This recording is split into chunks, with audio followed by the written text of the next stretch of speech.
For a man who obtains water from a river will not give much importance to the well. Now, what does Krishna mean by this? Krishna has always said throughout his teachings that learning by experience is the highest form of wisdom that a person can get. And you would be amazed to see what he told 5,000 years ago on the battlefield is exactly what modern science says as well. Now, in modern science, there are 10 steps on how you can have the maximum learning that a person can have. Now, if you're a student, or if you're any sort of learner in any capacity, as the theory says that you are a learner throughout your life, these 10 steps would definitely be helpful to you in some way or the other. So the first step, prior knowledge towards learning. Now, what is this prior knowledge towards learning? Now, you would have seen a lot of people say that Montessori learning is the best form of learning. And why is that? Because when you're learning Montessori, you don't see a teacher come into the classroom and say A, B, C, and there is no choice that B comes between A and C. That's it. No, that is not what they do. They say it in a very, very animated form, that A for apple, B for ball, and they show you the pictures, they show you some analogies and everything, and that makes the student's mind imprinted that A to Z is this. And with that example, they are able to have that memory for a lifelong experience.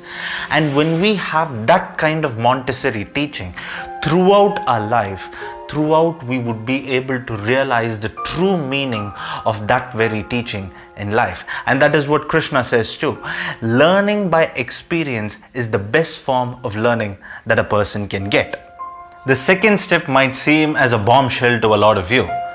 Researchers have said that the word multitasking is a lie, because the brain does not accept too many things at the same time. You see, we would normally have a habit that more information means more knowledge, but however the brain seems to differ with that. The brain says something that Indian philosophy has been saying for over 10,000 years: be aware and conscious in one single object. And that is the central theme of Bhagavad Gita as well. When you're doing something, if you have a one-pointed mindness towards that, and if you're in a state of awareness on one single object, then that alone is enough, rather than putting your shoes into too many other things and saying that multitasking is great. But in reality always multitasking confuses your brain. The third step, mistakes happen while learning. And that is what the Bhagavad Gita goes through, that particular statement, that you make your mistakes through ignorance and you correct them with knowledge. Now, this I can give you a very simple example. Now imagine when we were kids, we would have made some stupid things that when we look back in life, around say 30-35 years back, and then we look back at those little times, we'd feel like, maybe if I had the wisdom that I had now, I wouldn't have committed those things. It feels silly when you look back at some of the things which seemed serious when you were younger. And that is why there is a central theme in philosophy that says you make your mistakes using ignorance and you correct them with your knowledge. You gain knowledge to use information. Now, this is something that Krishna puts a lot of emphasis on, because only when you gain knowledge, only when you know how you have to handle information, will you be able to know how to use that or imbibe that in your daily life. This is like a man who does not know how to cook, but is given all the ingredients on how to make a particular dish. But you have to learn that through experience, and only when you get that will you be able to handle information in life. The fifth step is all about the purpose of learning. This is something that every individual has to define on their own. Like, why do they need to learn a particular thing? Is it just because of some sort of gain in the future, or is it to grow or enhance your knowledge? This is the same thing that my dad told me when I was a little kid, that when you're doing something, if you have some sort of purpose behind doing it, the attitude and the actions behind it would be completely different. But that cannot be had towards everything that you do or everything that you learn. For someone, while learning science, they would be able to have that purpose, but for someone, when they are learning philosophy, they would be able to give that purpose. So defining that purpose depends on every single individual, and only when you define that will your brain be able to use its maximum potential and give you that freedom while you're learning that subject in and out. Now the sixth step, this might be very new to a lot, but the sixth step that researchers say is you need to give the brain something to work with, simply because the brain has an attitude of you use me or you leave me. And very simply because we can give an analogy of we have to treat the brain like how we treat a partner. And what does a partner want in life? It wants attention. You need to always let it know that you're existing. And when you do not give that to the brain just walks away from your life. If you're sitting idle most of the time, if you're not giving the brain some sort of activity, the brain leaves away from you slowly. Now, in science, they say, many researchers say that dopamine has a much larger effect than what people make it to be. If you're able to keep the brain happy, then the brain would manage to keep you happy. But in Bhagavad Gita, there is a small difference to that.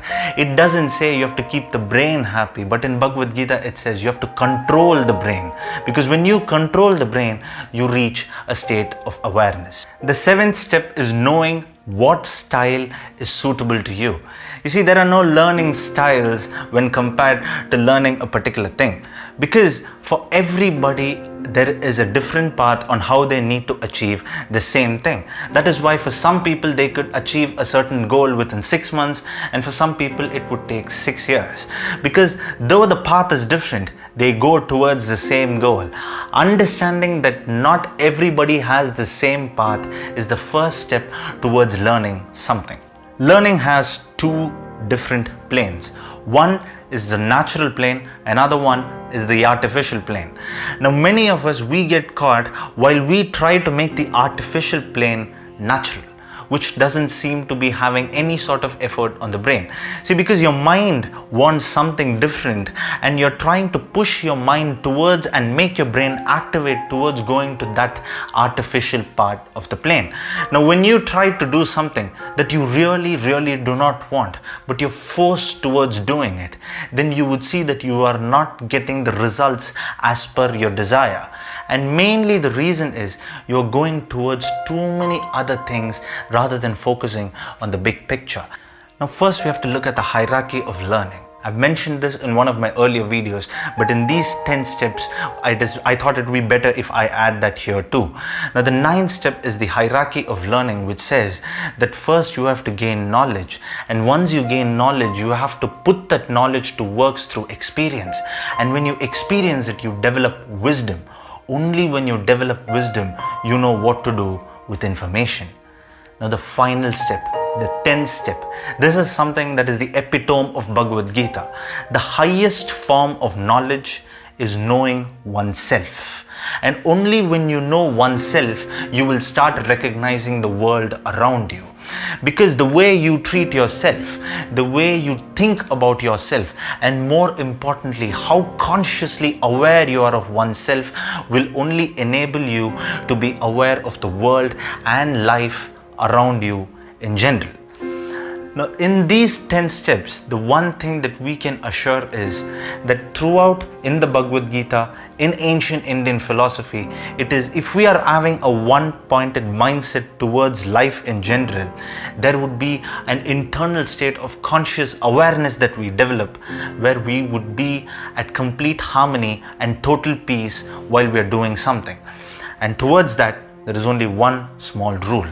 We can always attain that. But the first thing that we need to do is free our mind, and it will always lead the way. That's a wrap for this particular episode. And as always, thank you for watching.